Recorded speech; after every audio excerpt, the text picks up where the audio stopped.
Since the dawn of man, humans have had violence hardwired into their brains. We started fighting with rocks and sticks, which would eventually evolve into guns and mortars. Next came planes, tanks, and other machines. However, one invention would leave all of these behind. The Intercontinental Ballistic Missile.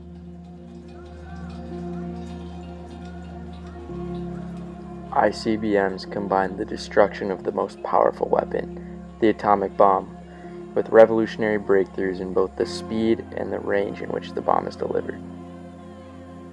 Missiles today are easily seen as a necessity and a given for most military powers. However, the technology of the missiles of our age was first engineered and put into use during World War II. The first missile was the German V-2 rocket, created in 1944 by Walter Dornberger and Werner von Braun. These newly created rockets were unlike any weapons of the past. Once launched, the V-2 traveled 6 miles vertically. Once it reached this height, the trajectory of the rocket changed into an arced path. As the rocket travels, the fuel injection measures the fuel needed to create the force required to reach its desired destination. The rocket would reach low levels of space and allow gravity to cause it to return to Earth's surface. In order to reach space, the missiles used 55,000 pounds of thrust, which caused it to reach speeds of up to 3,000 miles per hour. Due to the fact that it could travel 3 times the speed of sound, Nazis used the speed to launch V-2s against London because it only took 5 minutes to travel there. Along with their amazing speed, the missiles did not have sound until they hit because they were faster than the speed of sound itself. The V-2s were also launched from movable pads, so detecting an incoming attack was almost impossible, and even if they could, they only had 5 minutes to react before the 1-ton warhead reached your location. The V-2, named by Joseph Goebbels as Vengeance Weapon 2, had a guidance computer that was remarkable for its time, and it consisted of multiple gyroscopes working in a system that could detect any major change in ballistic trajectory, while gravity helps direct it towards the target. This was usually accurate to within a few kilometers, making it unacceptable by today's standards. During the war, this development eventually caused major global powers to start their own programs, most notably the Soviet Union and the United States. The Soviet rocket program created their R-7, which eventually put the infamous Sputnik into orbit as the first satellite on October 4, 1957. The most sombering part of the feat was the fact that the R-7 rockets created by the Soviets were known to be able to carry a nuclear warhead capable of mass destruction. However, the United States used the V-2 technology to improve their capabilities and launch Explorer 1 in 1958, only 1 year after Sputnik. It is clear that the V-2 technology created by these German scientists ultimately led to the missile capabilities of today, as well as contributed to the ability to reach deadliest airborne weapons known to man. However, no one had ever witnessed this technology until 1944 during World War II. After America's replication of the V-2 rocket, we began to improve the missile, extending its range to farther distances, ultimately making it more powerful and much faster than before. In August of 1945, the atomic bombs were dropped on Hiroshima and Nagasaki, bringing astonishment to the rest of the world. The damage that was dealt was truly unmatchable, as this new threat was more destructive than anything prior. These 2 days combined obliterated roughly 80,000 people, devastating Japan to the point of surrendering, while leaving 2 cities in shambles. This attack was very devastating, but imagine now that attack was almost half. After World War II, nuclear technology pushed the United States and Russia to become very intense competitors, as they scrambled to get a leg up on one another with the arsenals of weapons. In 1949, the U.S. began to mass-produce weapons, mainly nuclear, kicking off what would later be referred to as the arms race. This caused the USSR to build and test their own nuclear weapons. In response, President Truman made a statement that the U.S. would be making what is known as the super bomb, or the hydrogen bomb. Stalin replied soon after by duplicating it, leaving the 2 countries neck and neck in the arms race. New bombs and missiles caused paranoia throughout the states, which caused many schools to take action. This gave birth to the 1951 short movie Duck and Cover, where an animated turtle that went by Bert teaches the proper bomb procedures to young students. The way he described it, the people in danger were supposed to protect themselves from an attack by facing a wall and going into the fetal position. This was taught to basically every student in the country. A direct result of the Cold War combined with the development of ICBMs was the Cuban Missile Crisis. On October 16, 1962, American intelligence discovered that Russian missiles were being assembled on a launch site in Cuba, putting them in range of most of America. After JFK's national address, the threat of destruction plus the speed of the Russian weapons caused a panic all throughout America. The very existence of the Cuban missiles alone was enough to was That being said, the argument could easily be made that ballistic missiles were the most influential development in weaponry ever created. The Cold War concluding in 1991, there was never a missile sent by either country toward the other. The Cold War ended in a neutral lock in a very dangerous and intense arms race. The Cold War was almost a means for both America and Russia to prove that they both had the technology and weapons to wipe each other out. In the end, the Cold War was a very significant event in history, but it did not end up causing harm to either country, but advanced missile research.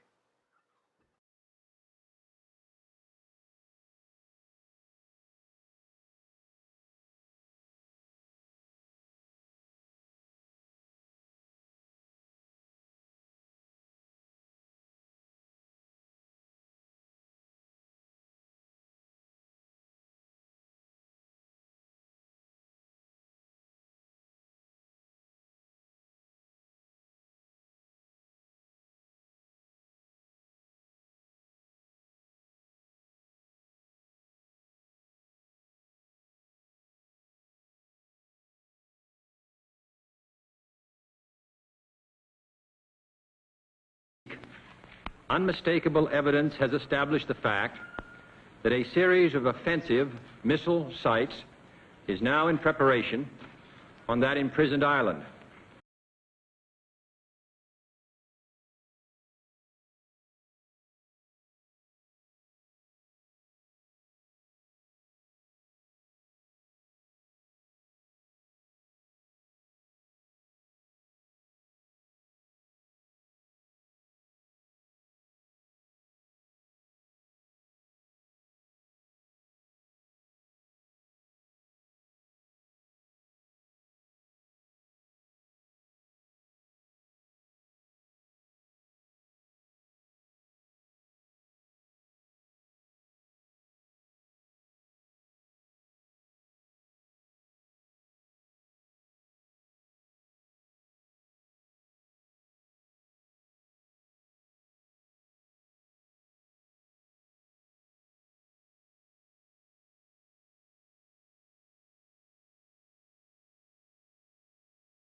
During the time of the Cold War, the fear of mass destruction from a nuclear bomb was always in the back of people's minds. This was only reinforced by the culture of the time, especially movies released during this period. The film category most influenced by this was science fiction. Many of these films, such as Invasion of the Body Snatchers and The War of the Worlds, used the terrifying idea of an alien invasion as an allegory for the Soviets taking over the United States. One famous message of the 1951 film, "The Day the Earth Stood Still," expressed a message from aliens that the people of Earth must learn to live together or face total destruction, i.e., the danger of the Cold War.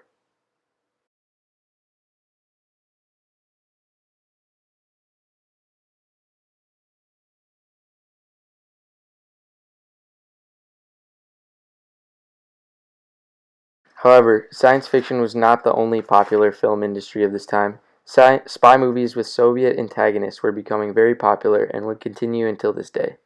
These films continued to use these themes, including The Spy Who Loved Me, 1977, and Octopussy, 1984.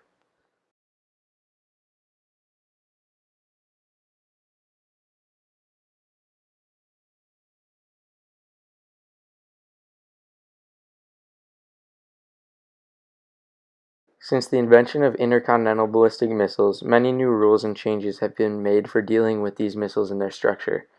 These rules help the U.S. feel safer and clarify the legitimacy of missile launch.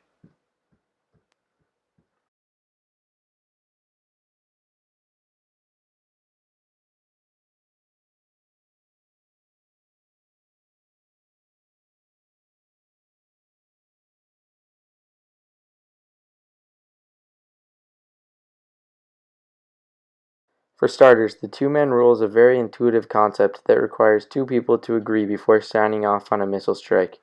In the long run, this helps prevent accidental strikes or attacks that seem unnecessary. Upon receiving their orders, the two people assigned will first check and see if they both have the same authorization code. In order.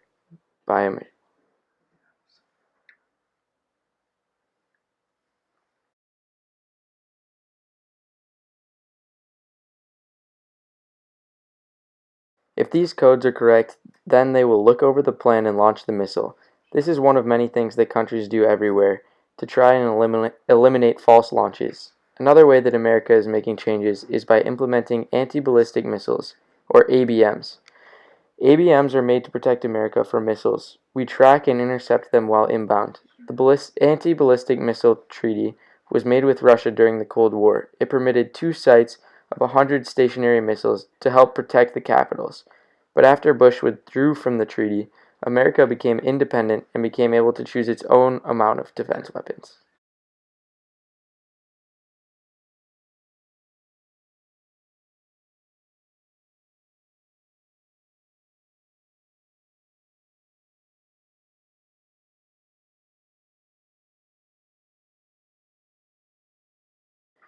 All these rules and defense systems are part of missile diplomacy in the world today. The countries with ICBM capabilities are relatively short, but rules are necessary. The United States, for example, has around 405 ICBMs, and Russia has about 286. Russia and the United States own the most ICBMs in their respective countries. However, there are other countries such as India, China, North Korea, that are known for having these missiles. Due to the fact that this technology is new to many, other countries are now making their own missiles and beginning to modify them so that their technology may become superior. Countries now must worry about what technology their rivals have and how they will protect themselves from those attacks. The U.S. has spent $348 billion on their nuclear weapon arsenal and defense system in the past years for the safety and power of our country.